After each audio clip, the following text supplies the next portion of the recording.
ओम नमः शिवाय। एक बार सुमेरु पर्वत पर बैठे हुए ब्रह्मा जी के पास जाकर देवताओं ने आने उसने अविनाशी तत्व बताने का अनुरोध किया। शिवजी की माया से मोहित ब्रह्मा जी उस तत्व को जानते हुए भी इस प्रकार कहने लगे, मैं ही इस संसार को उत्पन्न करने वाला स्वयंभू अजन्मा एकमात्र ईश्वर अनादि भक्ति ब्रह्मा घोर निरंजन आत्मा हूँ। मैं ही प्रवृत्ति और निवृत्ति का मूलाधार सर्वलीन पूर्ण ब्रह्मा हूँ। ब्रह्मा जी ऐसा कि पर मुनि मंडली में विद्यमान विष्णु जी ने उन्हें समझाते हुए कहा कि मेरी आज्ञा से तुम सृष्टि के रचयिता बने हो। मेरा आदर करने में तुम अपने प्रभुत्व की बात कैसे कर रहे हो। इस प्रकार ब्रह्मा और विष्णु अपना अपना प्रभुत्व स्थापित करने लगे और अपने पक्ष के समर्थन में शास्त्र वाक्य उद्धृत करने लगे। अंततः वेदों से पूछने का निर्णय हुआ तो स्वरूप धारण करके आए चारों वेदों ने क्रमशः अपना मत इस प्रकार प्रकट किया।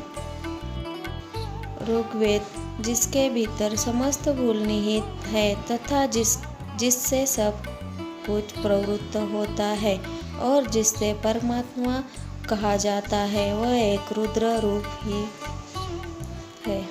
यजुर्वेद जिसके द्वारा हम वेद भी प्रमाणित होते हैं तथा जो ईश्वर के संपूर्ण यज्ञों को तथा योगों से भजन किया जाता है, सबका दृष्टा वह एक शिव ही है।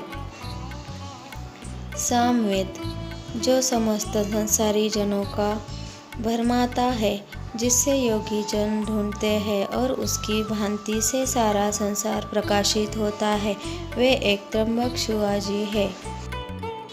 अर्थवेद जिसकी भक्ति से साक्षात्कार होता है और जो सब या सुख दुख अंतित अनादि ब्रह्म है, और वे केवल एक शंकर जी ही है।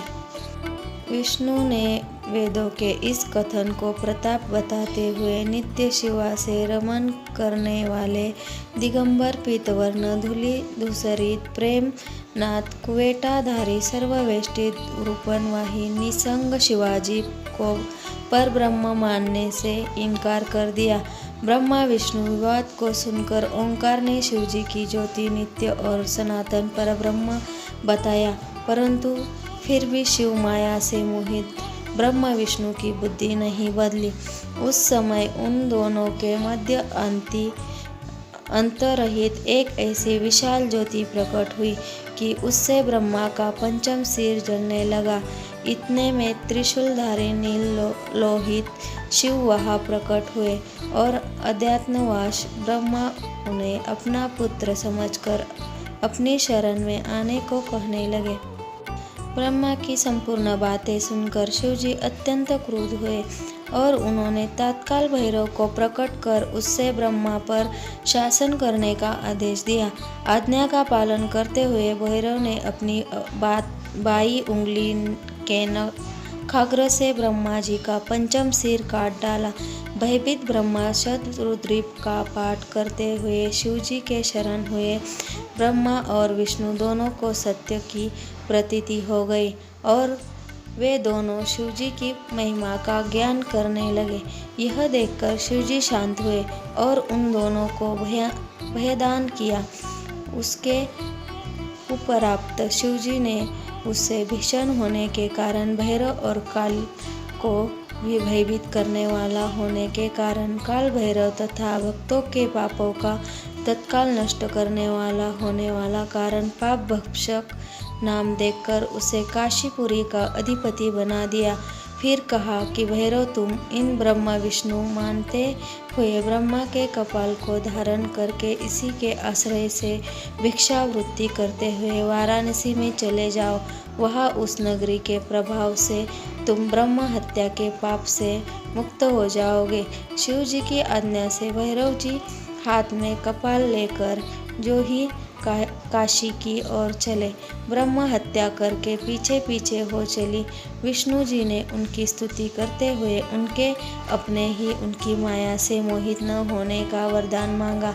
विष्णु जी ने ब्रह्म हत्या के भैरव जी के पीछे करने की माया पूछना चाहिए तो ब्रह्म हत्या ने बताया कि वो तो अपने पाप को पवित्र और मुक्त होने के लिए भैरव का अनुसरण कर रही है। भैरव जी जो ही काशी पहुँचे तो ही उनके हाथ में चिमटा और कपाल छूटकर पृथ्वी पर गिर गया और तब से उस स्थान का नाम कपाल मोचन तीर्थ पड़ गया। इस तीर्थ में जाकर सविधि पिंडदान और देव पितृ तर्पण करते से मनुष्य ब्रह्म हत्या के पाप से निवृत्त हो जाता है।